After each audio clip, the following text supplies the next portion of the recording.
Please sit back and enjoy yet another exciting upload on my YouTube channel. Dumelang, yes. So I'm back again. My name is Linda Maponyane-Kobua, and yes, welcome back to my channel. Ha! Zuba zuba zuba zuba you. Hanga melon. Hey, hey, yo. Ke tlo disha out the dance moves anyway. I get so little usual. I don't know what you're gonna do. Welcome back to my channel, and welcome to everybody that has been supporting from the very first day I relaunched this channel, and everybody that has been subscribing throughout, between the last upload and this one. Thank you and welcome. Really deeply appreciated from the bottom of my heart. I hope to see you every week, like every week. So did I introduce myself? I think I did. Linda Maponyane-Kobua. I am a pastor, I'm an entrepreneur, I'm an author, I'm a facilitator, I'm a mom, and I am a wife. And I'm excited to be here once more again. So I've been contemplating and just, going back and forth in me whether I should do this video or not. And, it just dawned on me that just because I've spoken about this story on other platforms and there's people who have heard it doesn't mean that this being a new platform, YouTube, this being a different platform, new platform for people that may not have heard this before, as far as my old audience is concerned. Perhaps this is another opportunity to actually come through and do this upload. And today I want to talk about I'm usually very careful how I phrase certain things for the purpose of understanding confessions and understanding the manifestation thereof, or the depth of the words that I utter. Alright, so as a result, I'm very careful in how I'm gonna phrase today's title. So I want to speak about the 2 rape encounters. I'll probably do part 1 just to tell what happened and give you a picture of what happened, how it happened. And then in part 2 I will then speak about how I healed from it and how I rose above it and how I conquered and so forth. So because I don't believe in telling people a story and that's just it, you just found out about my story and it ends there. But I truly believe that as I tell the stories, they should be able to transform people, inform people, educate people, deliver and restore and so forth and so on. So I believe that part 2 will be more of a restorative kind of upload. All right. So yeah, here we go. So to those who don't know, I kind of moved around a lot, in my childhood. And one of the places where I ended up when I was 13 was in Mokopane. So I stayed in Mokopane when I was 13 and was doing grade 8, what we called standard 6 then. This was in 1996. I was doing my grade 8. And I remember that year I actually did my grade 8 and grade 9, standard 6 and standard 7 in 1 year. So from January to June, and then June they were like pushed to the next grade. And it wasn't just me, it was me and a bunch of other people.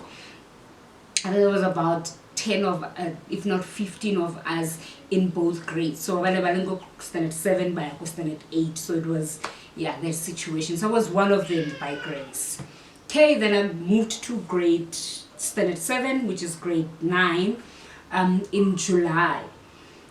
So in September, then a dreadful event happened. It was the 23rd. We were preparing for 23rd September. We were preparing for a conference. Ria Sishio. We were gonna have a conference. I mean, I'm 12, 13, 13. Yeah, 13. And I've just kind of joined Basalwani, charismatic on a more full-time basis, because I've come from more traditional churches, Roman Catholic, Methodist, Presbyterian. I had grown up in those churches, but this time around I was in a kind of setup, okay? So we were preparing for a conference, we're getting ready for this conference. Then so we went to church. Then this is where they were telling us what we must bring, what you must bring, what you must bring, what you must bring. Okay. Then after church, I think it was around 7ish, yeah, past 7 to 8ish. Then they were like, okay, Shap, no, fine, see you guys tomorrow. We're leaving at 9 a.m. if not 8 a.m. Yeah, let's go prepare, let's go pack, whatever. So I'm excited, I'm going back home. So I'm going back home and I'm like, yo, I need to go pack. To those who usually think that when Leslie does this is crying, no, she is just screaming. My cousin once called me out and said, well, I'm busy contenting one hour. No, she's just screaming, having a good time. Anyway, then now I can't wait to go home because I want to go pair my this shoe, that shoe, this one in my Charlie air, like all of that. Then I passed by my dad's cousin aunt's place. Then we chilled for a while, chill, and then there were two gentlemen in the there with us, chilling with us. One dark, tall, and one chubby-ish, not chubby, but yeah, and light in complexion. Won't say their names, but later on, as I narrate, there's a name I'm going to mention, and it's for a purpose. Okay. And then later on, I'm like, I need to go home, and they're like, oh, okay, no, let's walk you home, and then we leave, and then we walking home. So as we walk home, I don't even remember, like I've tried to remember for the life of me what I said in that moment where they were like, what, Urama? I'm like, no, sorry, and it was like, sorry for who, sorry for what? And then they started dragging me. I am begging begging. I'm like, I'm so sorry, I didn't mean it in the way you received. Like, I was literally on my knees while standing, if you know what I mean. I was like begging, I was sincere. I regretted what I had said, I mean, these are two tall guys. They are men, they are tall. I am like a tiny little person, and you can imagine the fear and the level of my sincerity as I'm saying to them, I'm sorry. Didn't listen, dragged me to a forest. Got to a forest, and they both raped me. Then, both raped me, and then we left the forest. And then this one took me kohabon at his house, raped me again there. And then around Boma 1 a.m. to 2, actually I don't even remember, but it was in the a.m.s. Then he released me. He walked me to a certain point and he was like, okay, bye, you can go home. And then I ran to my dad's aunt's place where I had left with them. Knocked Mampulela as I walked in. And then when I this timing, I just fell to the ground weeping. And I was like, mamang. And then my dad's aunt was like, yeah, what did they do? And I was like, they raped me. She woke up, she said that, like, she even opened the, like, she got hot immediately. She was just like, I can't believe it. Like, these guys walked out of here with you in full pretense that they actually walking you home to make sure that you are safe. And then they did this, Next day, I remember I left with one of her daughters to the hospital. I didn't even know what we were going to do at the hospital, but we went. They got George Masebi. We got there and we queued with everybody else, and by the time it was then our turn to go in, and then I go to the administrator. I would assume it's an administrator, and then they like, yeah, and I mean, I'm 12, you know, my cousin sister is sitting down, I'm 12, I'm like, imagine, what do I say to this lady? Still in trauma. I don't even know why I'm here, but I was just like, get doctor. And then she says, what's the problem? And I said, I don't feel well. And she said, oh, okay, now go home, doctor. And then we left. We went home. I remember my mom then came, I think a day or two later, or a day later. Yeah, a day later she came. Then we went to Maponyane Hospital. We went further. We went to Maponyane Hospital. I don't know what they did. No, actually we went to a doctor. Don't know what the doctor did. Then we ended up in Maponyane Hospital.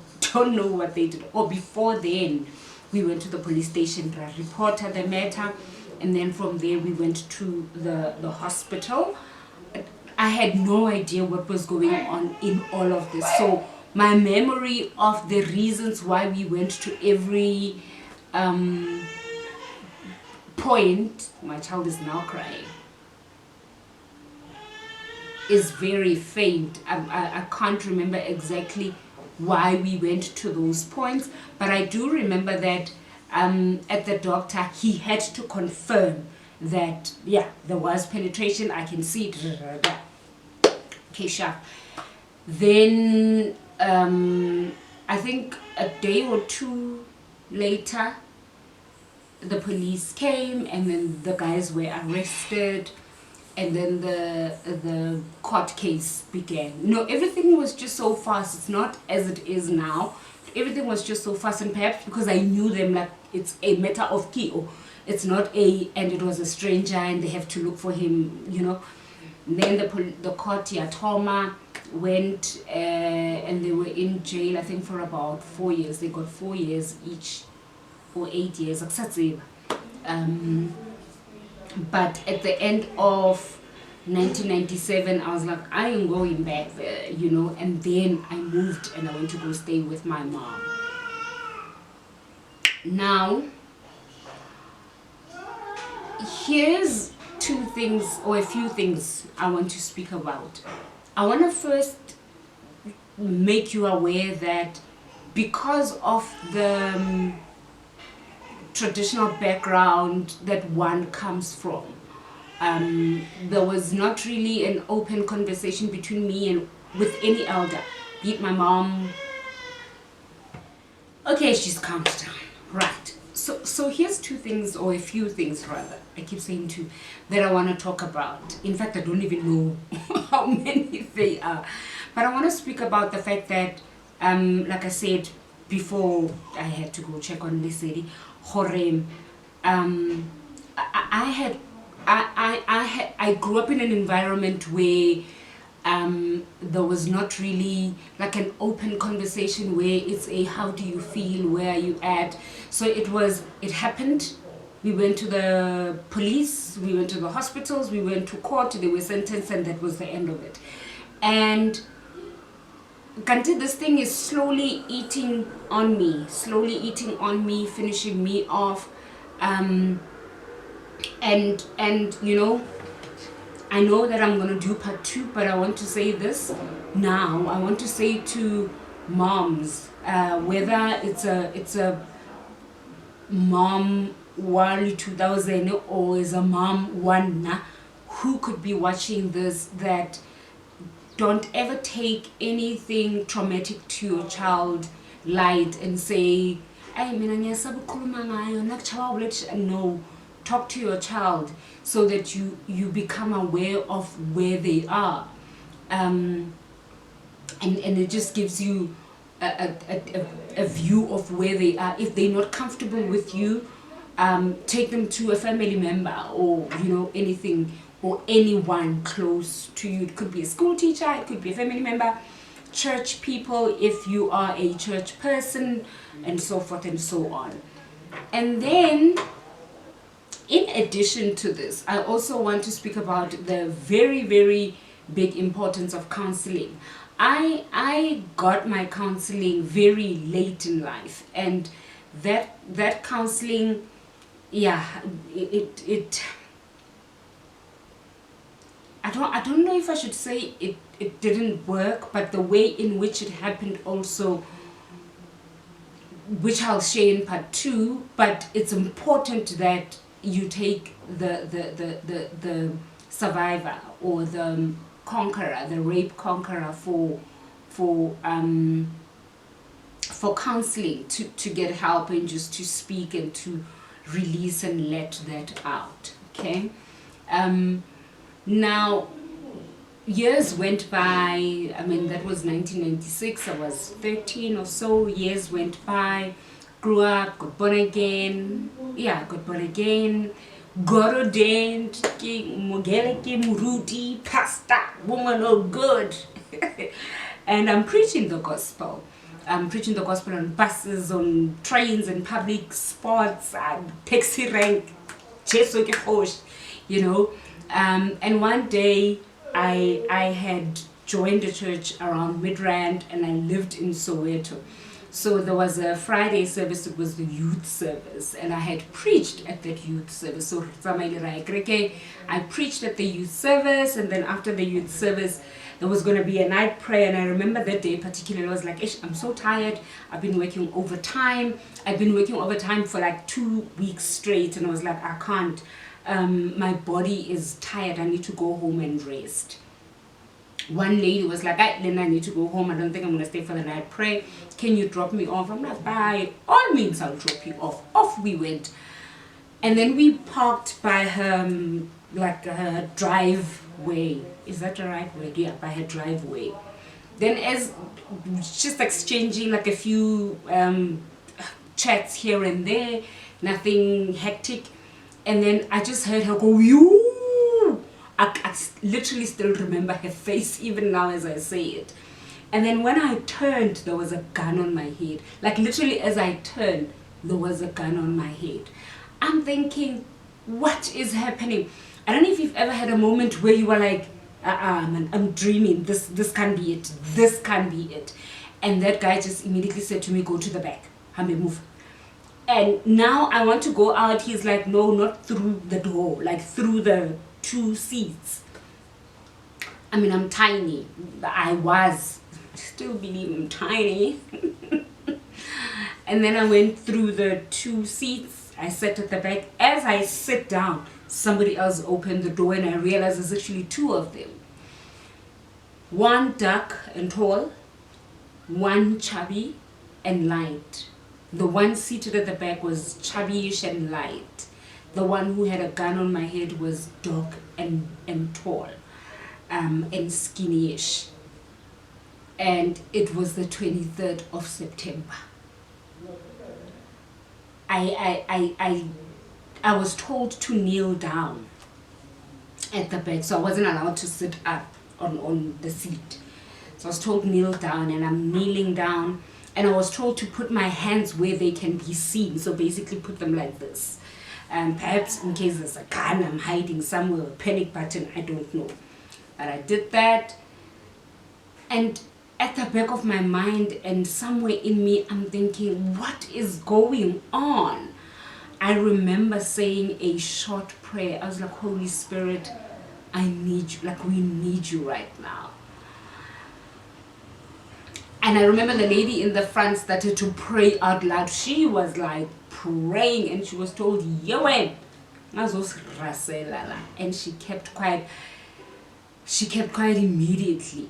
And then as they were driving, I was like, where are we going? And then they used a line I had seen in a book. Yeah, I forgot who that lady's name is. But it's that lady, those who remember her will know. It's that lady from PE who got raped by people who slit her throat and left her thinking she died, but she didn't die. She wrote a book, that lady. I read it.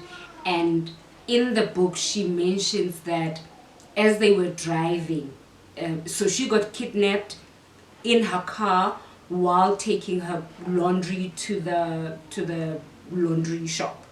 So when they were driving off with her, they said to her, no, we're just going to use your car and then we're going to leave you. That's exactly what was said to us. No, we just want to go check. There's a guy who owes us money. We go in there. We just want to go get our thing and then we're going to let you go. And in all of this, like, my mind is in a very surreal place where I'm like, you know, when you want to snap out of it and you want to, in your head, papama from this dream, and then you just drink water and say, oh, thank God, it's just a dream. I'm there in that state. Immediately the Holy Spirit, as I'm praying internally, he said to me, no, they're not gonna kill you. They're not gonna kill you, but the worst will happen. He didn't use the word rape. It's so amazing how, it's so amazing. I'm actually thinking about it now. Never ever thought about it over the years that the Holy Spirit didn't use that word. He said to me, but they won't kill you. You won't die. You won't die, but something else will happen. Then they were driving with us what felt like an entire lifetime, because I can't see where we are. Nah, I'm just sitting there just hoping, okay, I don't know. And then immediately we start driving on what felt like gravel road, like a Honaskodir. I'm like, where are we? And then the car came to a stop, and then they came and they opened Hababula Sisis Kanyen. It's like we are just in the middle of nowhere. It's dark, I can't see, I don't know where we are. I can see lots of uchani everywhere. There's just like there's uchano this tall, and I can see those electric dontoni, those big ones. They are going all the way up, but I can see further down and there was a church somewhere and I could hear people singing there, you know.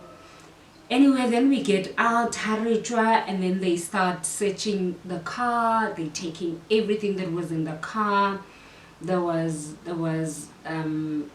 CDs. There was my car radio.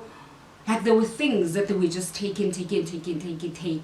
Oh yeah, and then I forgot this part. So as we were driving, there was a CD in the car.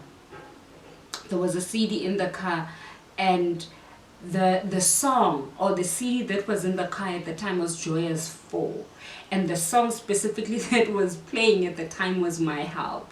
I will lift up mine eyes unto the hills whence cometh my help come from the Lord.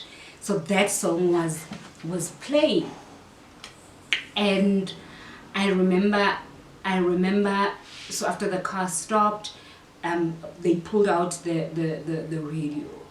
And then went to the boot, whatever that was in the boot they took. There were shoes, there were t-shirts, there were just things, and it wasn't really valuables, but it was just things that were in the car. That's almost some women that be shoes and things in there, and they took everything. And then from there, he started beating me up, you know. There was one Bama. Like, for a second you are like, why are you hitting me, you know? But you know, in hindsight, I realize that it's actions like that makes them feel powerful and in control, and you know, it boosts their ego, like that kind of situation. So from beating up, then he raped me. And then the one who was sitting at the back had taken the other lady, and then the one who was sitting in the front had taken me. And he only stopped when I started bleeding. At some point, I could feel almost like there's a tearing, and I even jumped, and he then stopped. I remember distinctively as it was happening, I remember thinking to myself, you know, the first rape really cut me into pieces, took away so much from me. So basically, I remember just thinking to myself, this is not going to take anything away from me, you know, as much as physically something was being taken, and I'd like to believe it was my restoration from the first incident that was being taken away from me, because then there was a bleeding. Where does it come from? You know, for me, there was a restoration that happened, and that was being taken away from me. But mentally, spiritually, in the soul realm, in the psychic realm, nothing is going to be taken for. I made that decision at the time because I had seen where I had been with the first rape. Then when they felt that they had gotten what they wanted, and they had won in their minds, then they decided, oh, okay, I know you can go back home. And they were kind enough to give us directions of how to get home. Went into the car and they're like, go straight, jigamo. Then immediately we drove to the police, where we drove for help. Before we went to the police station, we drove to somebody who was our leader at the time.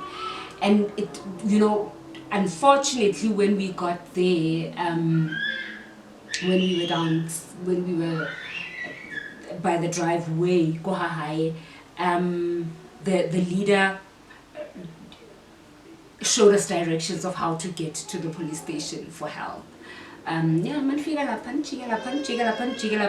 that time, literally my mind just shut off. I stopped hearing her because I thought, we came here for help, and it's 1 a.m. or so, and you're giving us directions to the police station in the state we are in. Anyway, then I drove to one old lady whose grandson was my person at the time. Drove there. In fact, we were driving to him. He wasn't there. He had gone to church. And then Umakoko, may her soul rest in peace, and she drove to the police station with us. She showed us how to get there.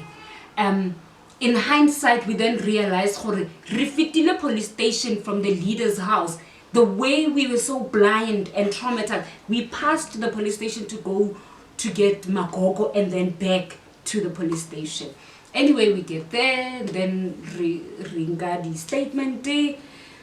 In the middle of taking the statements, there was just a huge gushing of blood. Like I just felt whoosh, blood coming out. And that was the beginning of me losing an excessive amount. It was just not stopping. Eventually, the police lady was done, my statement. By the time she got there, I was in and out of consciousness. I can feel that I'm like I can't see. Like somebody would be here and it would look like they are there. So the lady I was with, all I remembered in that state of mind was she kept on opening my eyes like this, because it was just slipping in and out of consciousness from the excessive blood loss. Eventually, they called an ambulance that never arrived. Eventually, the cop guy who was supposed to drive us, according to the process, he was going to take us to what they call the crisis center, where they then like the whole health rape kit kind of situation, ARVs, you know, the situation. So because I was in and out of consciousness, at some point the ambulance, it didn't show up, and then the guy came eventually. I don't know after how long. We got there. Harikena, I sat down. Luckily the brisket is black, so it was full of blood, but you couldn't see it because it's black. Then Hakidula, the nurse passed. Nurse, I really need to see a doctor now. I am not okay. And then she was like, oh no, the doctor will come. But I need to see her now, or him now. And it's like it's urgent, it's an emergency. I don't know, like crisis center, I'm not emergency. You're gonna have to wait. And lo and behold, I waited. Eventually the doctor comes, Hafisha, she's now supposed to go get the swabs. And then as I positioned myself for her to get the swabs, she then exclaims in that moment, and she says, in the 19 years or what of being in the medical space, I've never seen anything like this. Again, I say, I don't know what she saw. I don't know the extent of the occurrence or the violation was. All I know is that woman looked very traumatized. She was like, I can't even get anything. The blood washed off everything. I just remember being sad that there's nothing in me that contains evidence that will point to him, you know. And to me it was, and therefore he might just get away with that kind of situation. Anyway, then I was wheeled in. Like now at this stage, now Bantley sits a wheelchair, because now I can't walk. Bantley sits a wheelchair, I sit on a wheelchair, and I am wheeled into the hospital.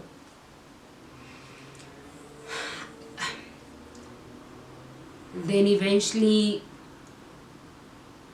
and at this time it's the morning, like I can literally see the dawn. Is it dawn or dusk? Dawn. Yeah, the break of dawn. So I can literally see the dawn outside. Then I was now booked in for theater. Bambuka for theater, and then I don't even remember what time. All I remember is then I ended up in theater. I get go theater, so they needed to go mend whatever that was happening because the bleeding wasn't stopping. I get go theater. I remember Ndogozo Mbambo in the background. I don't remember which song, but it was in Ndogozo Mbambo. And they gave me that thing where they put that thing that will robaja you. So I put it here, and then I inhaled it once, twice, 3 times, and then it knocked me out. Kitsogile kabo 2. Yeah, kabo 2-ish. Remember, they took my cell phone at Sanamix. So when I woke up, the doctor is like, hi ma'am, how are you? How are you feeling? I'm like, I'm dazed, I'm weak, I can't even, yeah. And then he says, here's my phone, is there anybody that you can call?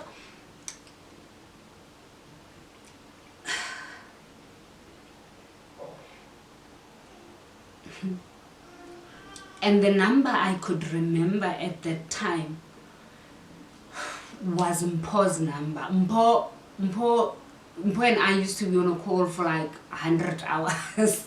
She used to work for MTN.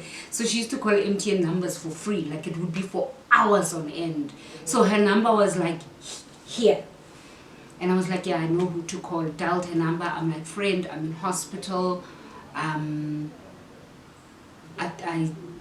need to get hold of people, and your number is like literally the only number I remember. I knew my mom's number, but I don't want to call her because yeah, you know, I'd rather tell her Gaburna than call her and scare her.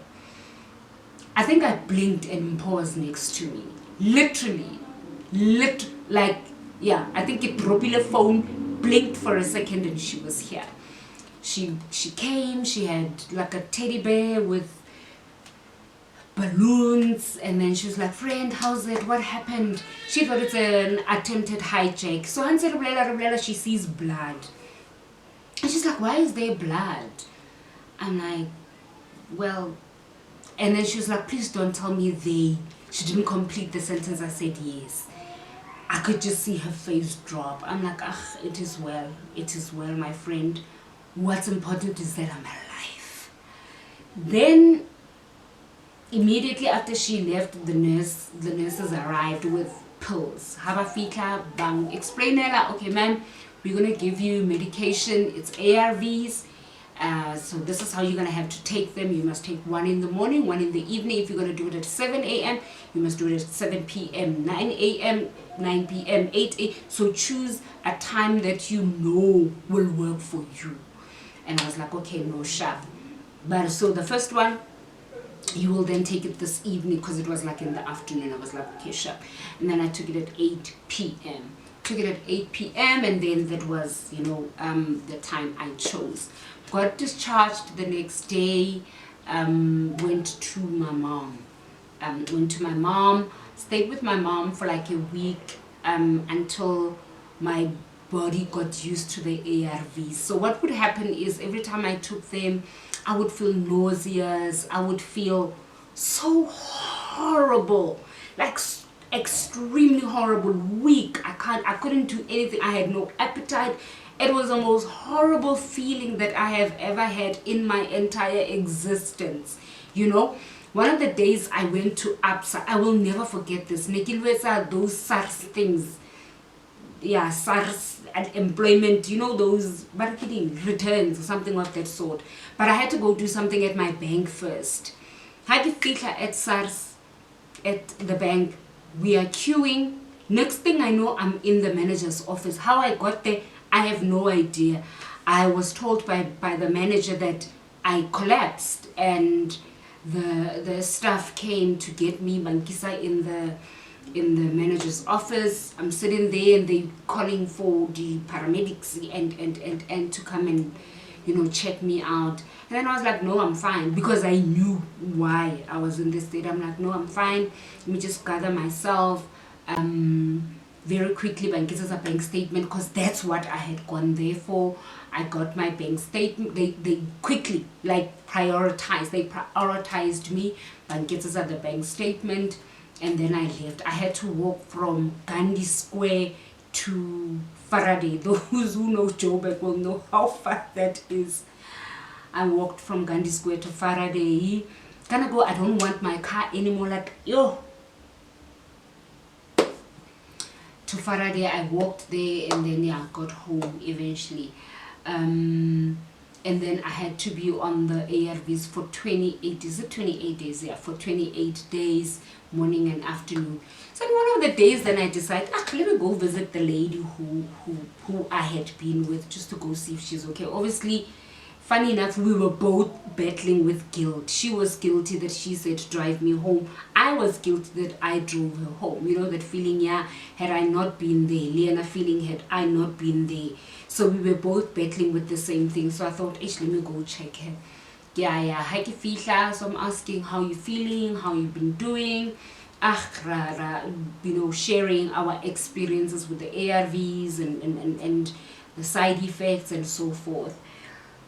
Then she says to me, for me the most horrible was the yellow pills. I'm like, yellow pills? What yellow pills are you talking about? She says, no, the one where you had to take 7 at a time. I'm like, 7? Did she say 7 or what? I don't even remember, but there was a lot that you had to take at one time.